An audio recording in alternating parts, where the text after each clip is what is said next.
With all of that being said, it is my distinct pleasure to introduce this next gentleman. We've been fans of his from his work with Hard and Firm for a number of years. And by fans, I mean jealous as hell of the fact that they are funnier than we are.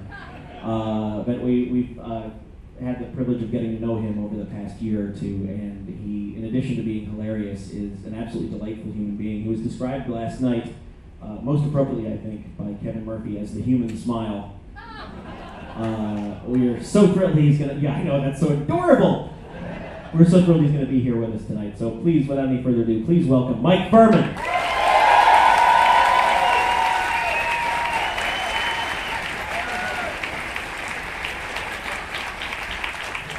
Thank you very much. Oh, thank you. Wow, thank you guys very much. Thank you, Paul, for that. I want to say very quickly that I didn't hear the comment that I'm the human smile, but I did hear Kevin Murphy right there go, I didn't say that. Oh, very good. Hey, thank you guys for coming out here to the middle of the Caribbean. Awesome. Definitely. And thank you to Jonathan Colton for having me and having all of us here. I cannot say how much I appreciate it. It is absolutely awesome. I'd like to also thank and welcome the members from the Galactic Senate from the planet Hodgman, representing the planet Hodgman, the planet very dark from where I am, but waving of some kind. I think the planet with arms, that's what I can tell.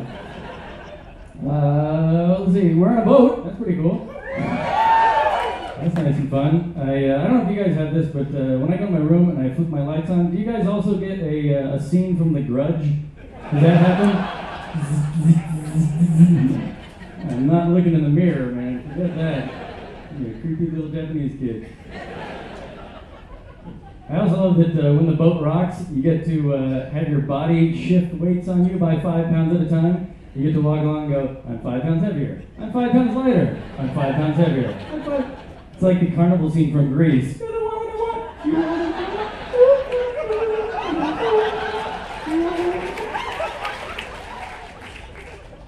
I will tell you a little bit about myself. Like most people, my name is Mike. Thank you, Mikes. I live in Los Angeles. Oh my God. Are we all right? Are we okay? Camera is still going. What brand is this? Where are we?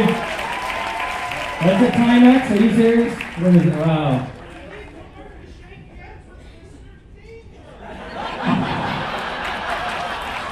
Well played, sir. Well played. Yeah, that's a... I'm gonna finally be in a viral video! Yes! Yes! Oh! Good timing! Excellent timing. I don't remember what I was talking about. What was I talking about before cameras started falling from the sky? What was that? Oh yes! I live in a dangerous neighborhood. What was I gonna say? Ah yes! I do live in Los Angeles, and I do live in a dangerous neighborhood. And I found this out 2 weeks ago, and it's kind of scary the way I found out. The way I found out was that 2 weeks ago, I shot 2 people.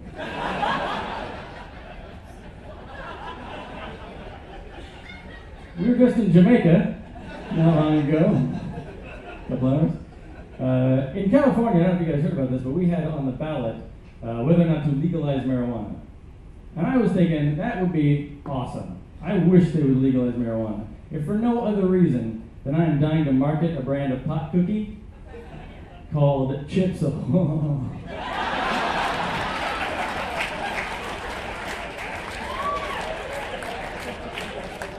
You would move some units. Speaking of moving units, one thing that's also fun to do, you can make pot brownies, but instead of using chocolate, use X-Lax. I call those shits and giggles.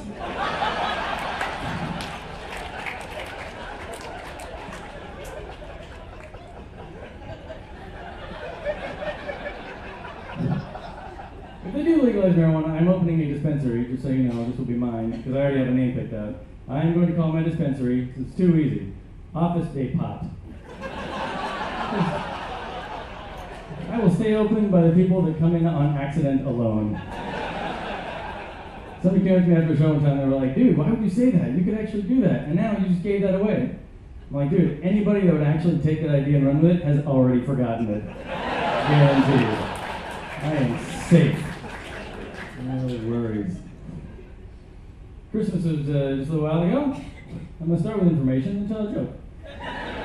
Christmas occurred just recently, and I wanted to get my wife something kind of nice, but a lot of money. So I saw in the Sky Mall, they had, my wife likes, there you go, my wife likes blankets. So they had this blanket that I saw that caught my eye. It was pretty cool. It said, what you do is you send in a picture and they will put it on that blanket. It was kind of cheap. It was like $20, right? And I thought, that's kind of cheap for a gift, but here's what I did. See, I sent in a picture of a really expensive blanket.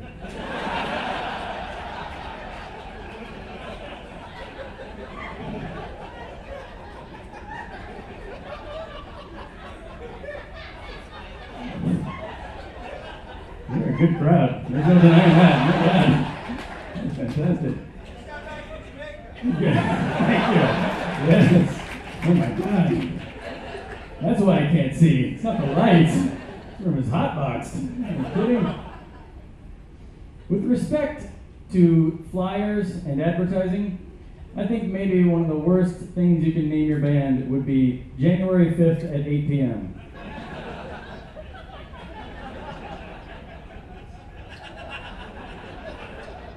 Only once a year would your show not be a complete clusterfuck. Especially if your opening band is Doors at 7. I got a book a little while ago that was a book on self-realization. I opened up, every single page just said, holy shit, I'm a book.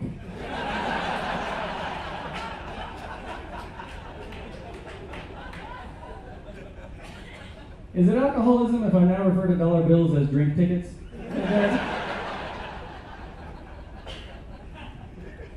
So, I was thinking the other day, I would guess that every room is probably equally divided between people who would describe a glass of water as half full and the people who would describe it as half empty. And yet, I'd be willing to bet every single person in every single room would describe the following situation in the following way. There is a pineapple halfway in my ass.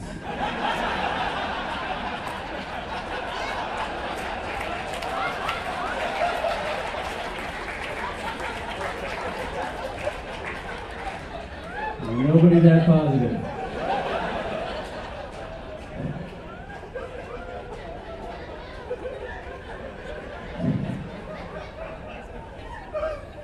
Sometimes when I'm bored, I like to take a big bucket of water and I dump it on my dog.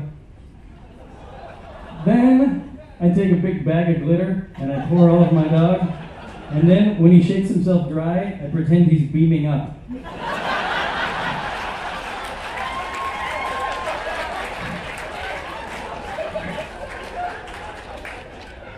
That's something you can do at home. I was thinking the other day, what would happen if you were to encounter your absolute favorite thing in the world at the exact same moment that you encountered your absolute least favorite thing in the world? For me, this would be receiving a blowjob from a tarantula.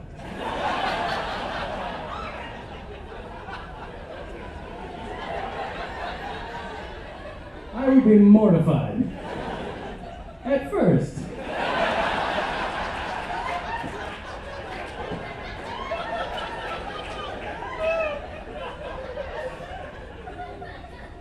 I found this kind of interesting. I just learned that Eskimos have 50 different ways of saying, did you know we have 20 different words for snow?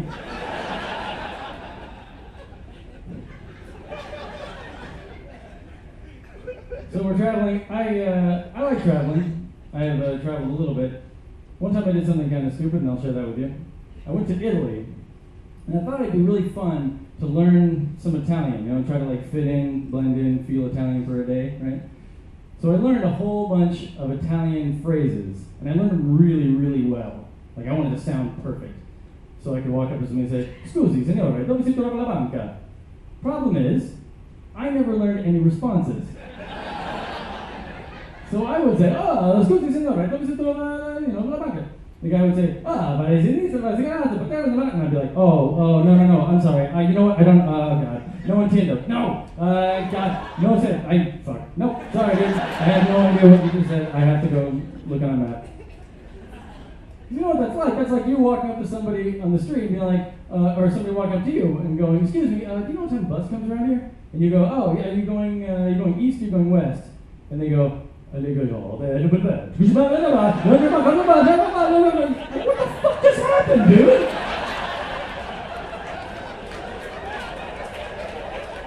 Where did that other guy go? What? Are you a body snatcher? What?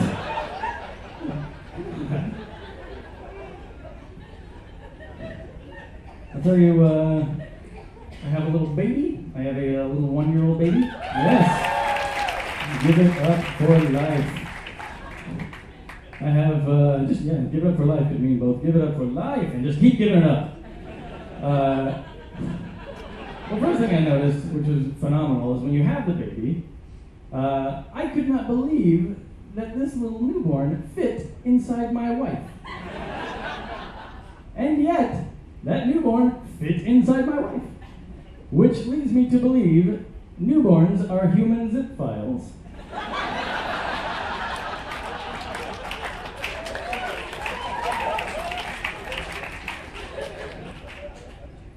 Hard part about having kids is you have to give them a name. You have to give that human being the name that they are going to carry for the rest of their life. We want to do something interesting, like I might, because there's never one of me anywhere. But at the same time, I'm in LA, so there are people that are like, "Oh yeah, hi, my name's Cindy, but I spell it CYN-D. Like, you know what? Don't need it, dude. That's ridiculous." So what we went with, we thought this was pretty good. We named him Milo. I thought that's a nice little name, Milo. But to give it a little twist, we spell it Jeff.